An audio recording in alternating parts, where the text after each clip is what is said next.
1 aos Coríntios, capítulo 3, 16, ao capítulo 4, versículo 5.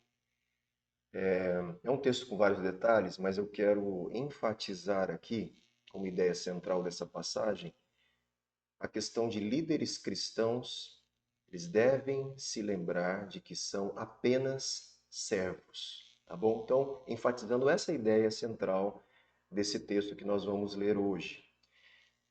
Vocês não sabem que são santuários de Deus e que o Espírito de Deus habita em vocês? O corpo de Cristo, a igreja, é o lugar da habitação de Deus.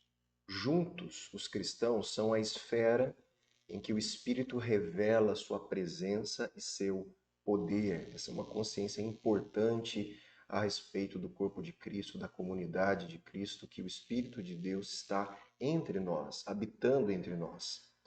Se alguém destruir o santuário de Deus, Deus o destruirá, porque o santuário de Deus, que são vocês, é sagrado. Se alguém destruir o templo de Deus, se refere diretamente àqueles que causam divisões na igreja.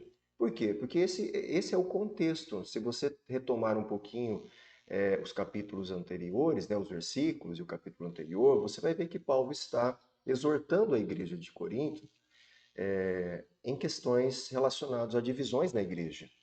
Então, aqui dentro do contexto, nós podemos entender o que ele está dizendo, que destruir o templo aqui, o corpo de Cristo, aonde é o lugar onde o Espírito Santo está fazendo a sua morada, a sua habitação, se refere então diretamente às pessoas que estão causando divisões na igreja, no corpo de Cristo. A competição e a autopromoção que dividem as pessoas em panelinhas talvez sejam aprovadas por filósofos coríntios, mas profanam o santuário de Deus. É evidente que Deus não permite tal blasfêmia.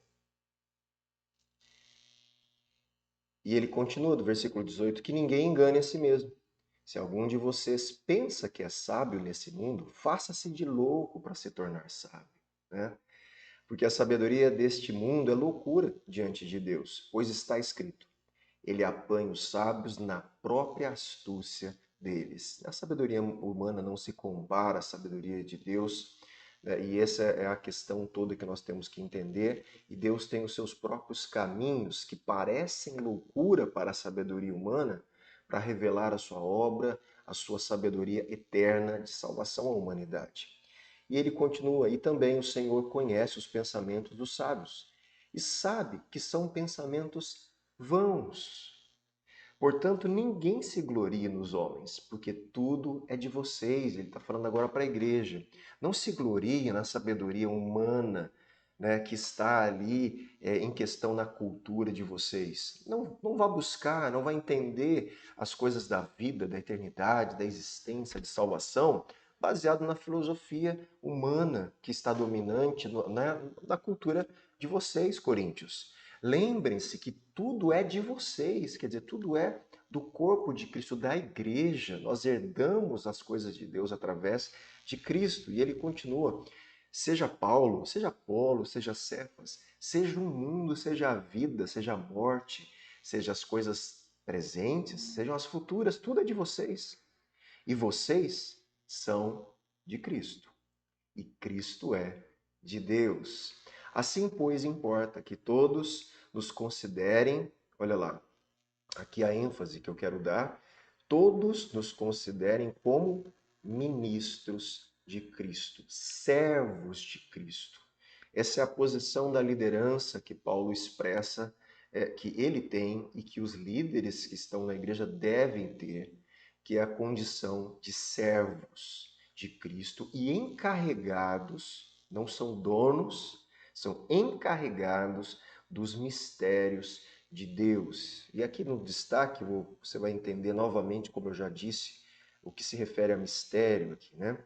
Para mostrar a natureza contrária da sabedoria da cruz, Paulo pede aos coríntios que o vejam como servo.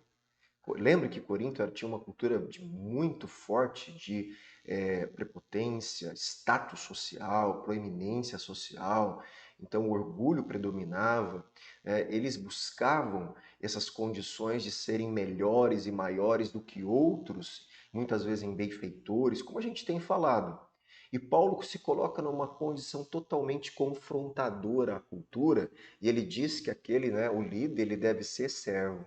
Uma condição que eles não buscavam, ninguém buscava essa condição de servo, que na palavra original, inclusive, pode-se dizer escravo, porque não era isso que se buscava numa questão social dos coríntios, nem mesmo hoje.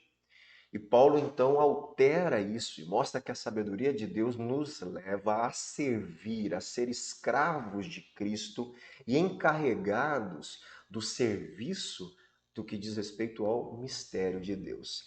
Mistério aqui é no sentido de mostrar que a sabedoria de Deus é contrária à sabedoria humana predominante na época.